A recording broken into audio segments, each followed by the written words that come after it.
looking over a clear ground, and my pony was sitting in our pen outside, and that means he got out, and the neighbor put him in there. Oh no.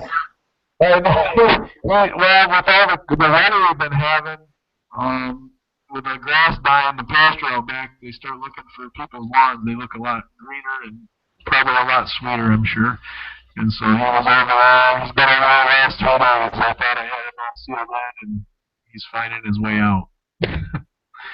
So I did find a couple spots. I chased him with the truck a little bit to see if I could get him to try to go through it.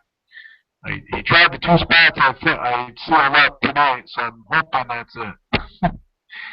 He's a stinker. It was probably dark when you got home to do that too? No, it was just before light, so I was actually okay for the most part. I'm getting a call. Is anybody from Gladwin? Let me try this real quick. Hold on a second. Hello? Ron, how you doing? Hey, the pony was hold on one second, Arthur. You got the pony, huh? Is that you? It's not back.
I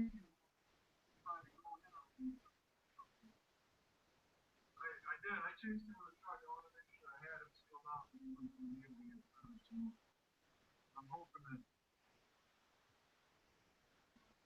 No, he was there last night. Oh my word, he's in the middle of a wow.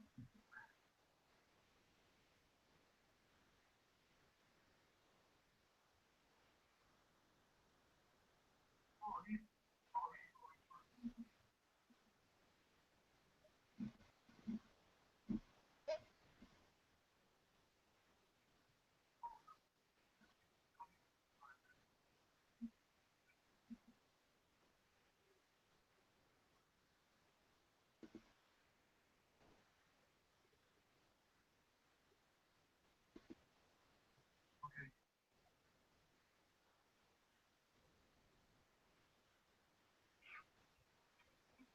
Okay.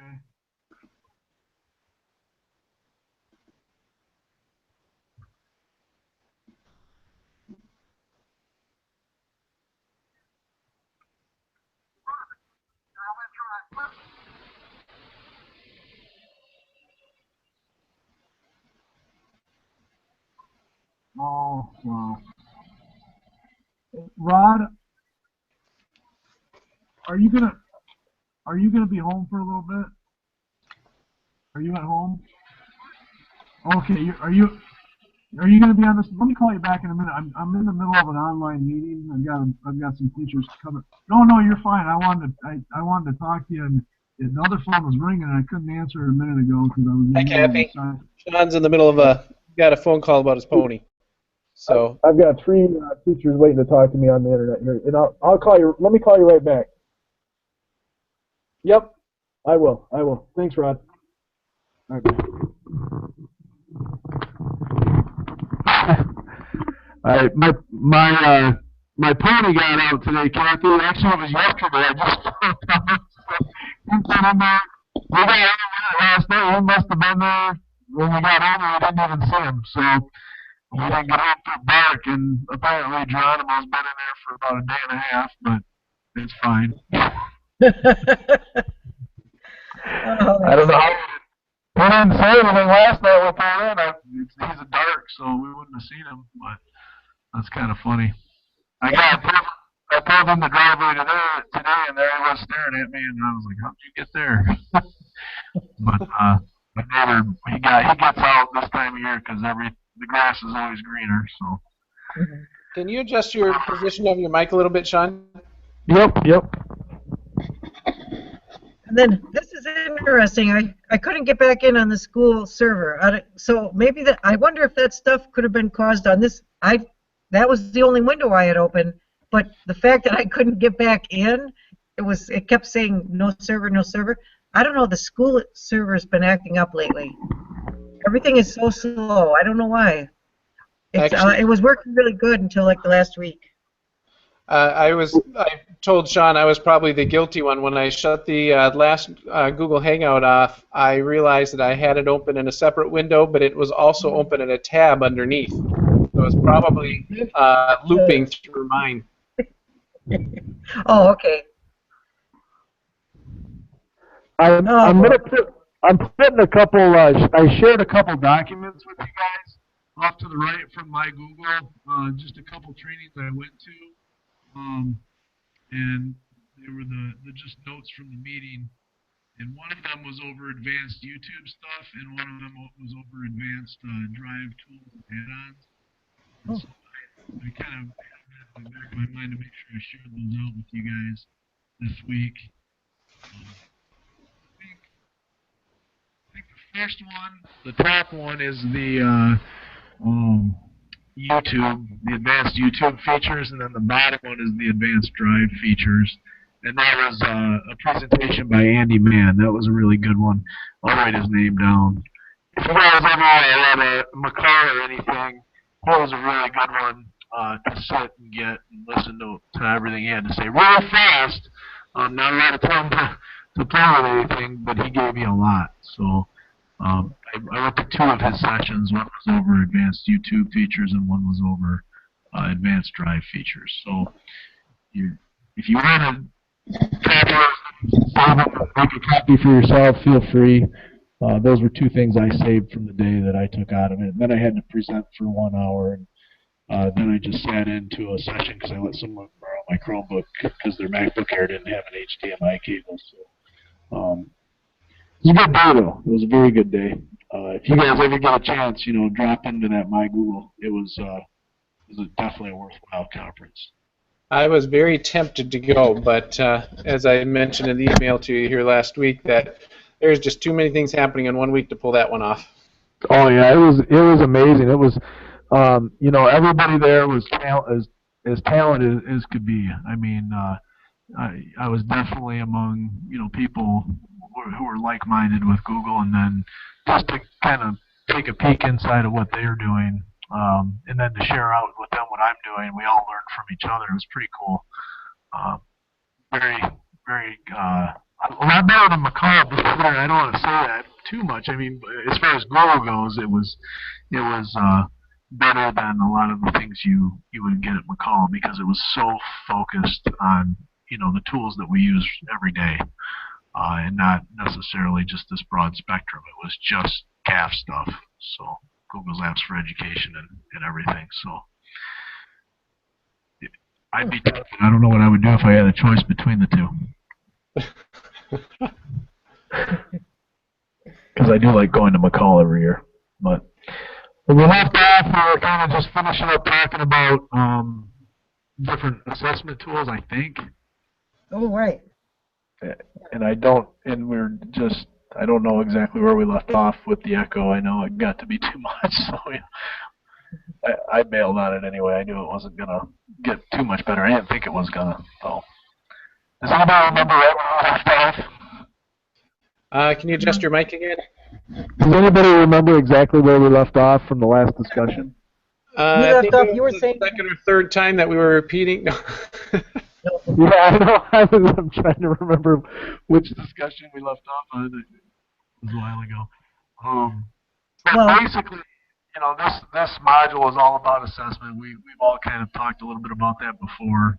I know I use assessments as far as digital tests using Skyward, Connect, and Kathy, I know you use Connect too, and that's a really cool formative tool.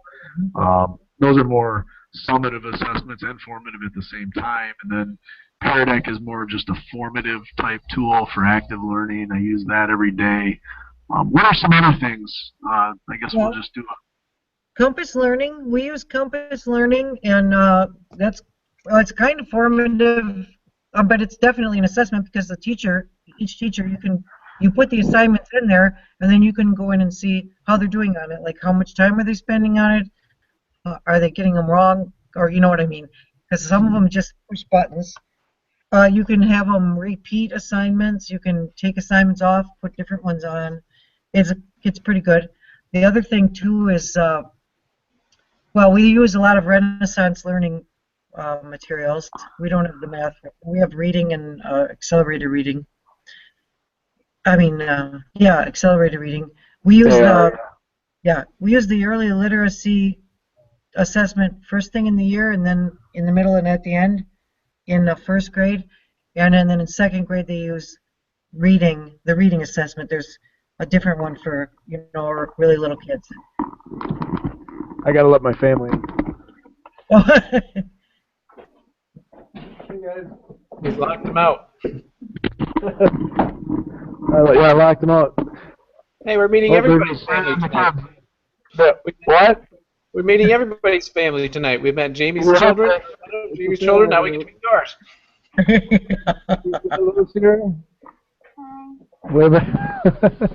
They just got back from swimming, so their hair's all wet.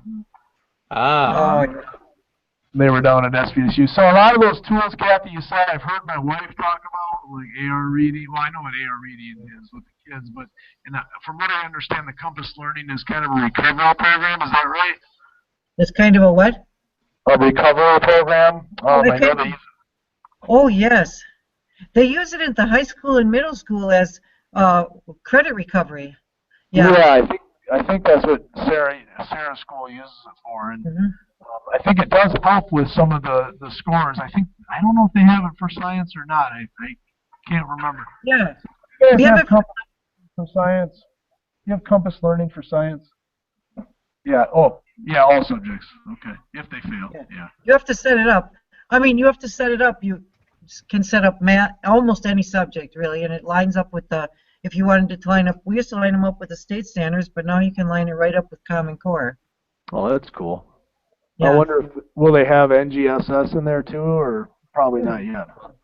Let's see, NGSS, is that going to be the high school level? That's all levels. That's K-12. Oh. Okay, let me look. The next time I go in there, I'll look. Next generation science standards. I'd be curious if they've gotten that far ahead of it yet or not. No, I didn't see that in there the last time that I was in there. Well, they haven't officially adopted them yet. I'm sorry, what? I haven't seen anything in Compass with NGSS either. No. Yeah, that'll be coming. That is Common Core for science. The new stuff for science. That's what it's going to be, I guess. They haven't adopted it yet because they haven't funded it yet. That kind of thing. We've all heard that before, but I'm thinking the election, the way it just went, it's going to go through for sure now. So it'll be a fun challenge. Have you ever heard of this Battle Creek Science Program? I haven't. What is it? Do you know? Is it through the Kellogg Center there? Or? That's what I think so. Our principal keeps talking about how good it would be for us to get this Battle Creek Science, but our district is pushing it right now. I know our 5th grade teachers have it, and I'm understanding that we're supposed to get it in 4th grade next year, and it's going to drift down. But I really don't know a whole lot about it. I just know the 5th grade teachers are just concerned. The expressions that they've concerned is that it's so many activities that there's no assessment or very few assessment pieces, and so they're really they're concerned of how are you going to grade the students when all they're doing is doing things, but there's nothing that shows their the knowledge that they've gained or any sort of assessment. Is there a website for that? I have no idea. That, like I said, in our district this year, they've kind of targeted different grade levels for different things, and this year was science for 5th grade, 4th grade was math, and then the lower L's were hitting on some literature literacy trainings. So they've just been pushing it hard, and I haven't been paying attention to the other levels just because we're trying to keep track of where we're at. But Right. It's K7, right? It looks like. I'm just looking at the unit summaries. It looks like it's through 7th grade. That's probably could be. yeah, I really don't have any knowledge on it. I mean, it looks kind of neat. I'd have to see more. I'd have to look into it, but you say it lacks a lot of the assessment. Oh, it is on the. I do see the next generation performance standards on there though. That's with the 7PS2, 7ES, 7LS, because it's not biology anymore, it's life science and earth science, physical science. There is no chemistry or physics anymore, it's just physical science. And then I see the engineering standards on there too. So it looks like they're starting to tackle the next generation standards in curriculum. So that's, if they do, when they do, I guess I should say adopt it, that'd be, if as long as it does a good job, that'd be a good thing to look at, because the next gen is focused more on the process of science rather than the assessment of science, I guess, would be the way to state that. So if that makes sense. So the process of science, and it would be a lot of participation. Yeah. I'm gonna give you the site for the next gen science standards. Okay. This is what I spent the last 3 summers doing at CMU, but at the high school level. And so this next gen science standard site will actually walk you through. It's overwhelming at first. I will tell you, search by disciplinary core area first, just to kind of see where you would fit it into your current curriculum. Because you can search that site and those standards in so many different ways, and there's 3 basic columns of the standards, and then some of them are the engineering and science practices, some are the content, and some are the performance tasks that they're expected to be able to do. So there's 3 basic areas, and then you can search the standards in any one of those 3 areas, which makes you branch way out. But I found the easiest one is to just search it by the disciplinary core topic, so that you can find where you would fit the science standards into your current content, and then add those performance tasks from there, if that makes sense. Mm-hmm. Because then you can assess the content and observe them doing the task that they're asked to do. So, but no district or in the state has not prepared any teachers for this yet. It's either you go search the training and find it yourself, or you just jump in and hope you figure it out as you go, which is pretty much how we've been doing things for the last 15 years, right? Yeah, way too long. Oh. Yeah, so there will be a struggle for all science teachers, Kathy. I'm not looking forward to it either. It's going to flip my world on its head. So I'm ready for it as far as understanding what it is, but rebuilding my curriculum, it's going to be one of those years when I do it. It's gonna turn everything upside down. I would suggest doing it a little bit at a time, and altering your labs and things like that first to fit the next gen, and then slowly kind of step maybe the next year work on other components as far as the engineering standards and stuff like that. Mm-hmm. Mm-hmm. I believe our ISD, the science curriculum committee, has been working with that, Kathy. I'm pretty certain they have, because I've heard a lot of discussion coming from our science people. Yeah, the bad thing is, and there's nothing against the trainers that come out and do the trainings, but I think they go around and do so many of them, it's the most dry thing in the world to listen to. They get up and they give you a PowerPoint over being innovative, and it really, boy, I don't know how to say it nicely. Nothing like trying to spawn creativity and innovation out of a boring PowerPoint presentation. Oh. Terrible. It's terrible. But it can be fun. That's why I said, you know, when you look at that, just try to find some fun new ways to do your lab that make the students go through the engineering process and create them themselves, and maybe not try to encompass everything all at one time. It's overwhelming. I'm not going to do it that way. I'm going to be doing my lab slowly over the next couple of years, because I know it's going to come through the pipes now, for sure. That'll get pushed through, no matter what. It's going to happen. It was up in the air before the election. Now I know it will happen probably within the next 6 months. So, which we assumed it was coming anyway. Right. We're at our end. I want to say goodbye to everybody who's here, because I will not be here next week. Okay. It's been fun, Kathy. I know it's just Kathy here, and Arthur, I know we'll see each other around the block, and we'll talk before we're done. So I'm going to try to get into the Hangout next week, but I don't think I'm going to, just looking at my schedule. So it's been fun. I hope I see you guys at different things throughout the next few years, maybe at McCall, maybe at my Google, maybe somewhere else. So if you see me, give a holler and remind me who you are. I remember you, though. I just don't know how tall anybody is. All right, you guys. You just all look different on the screen instead of in person. Oh, Sarah, you tell her this doesn't count. She has to go watch the video. It's real entertaining. You know, we're listening to an echo. It's like we're all in a cave for about 20 minutes. Oh, that was bad. And I take responsibility for that. Oh, that's funny. Okay. That happens. All right. And then get yourself home. I see you at work. I just mentioned this to Sarah. I have the word create up above my board, and we keep talking about it here in the first grade. About the word, I mean, it just comes up like every day, something about the word create. It's funny, even on bananas now, they have the word create on there. You can create some kind of a recipe. Anyway, it keeps coming up. So it's the buzzword. It is a buzzword. That's what NGSS is. So as long as the kids are creating new stuff and they're making their own labs, you'll be fine. So just keep doing that. Okay. All right, okay. Kathy, you have a good one. Okay, thank you. Okay, Talk to you next week, Kathy. Okay, all right. Good night, Arthur. Good night.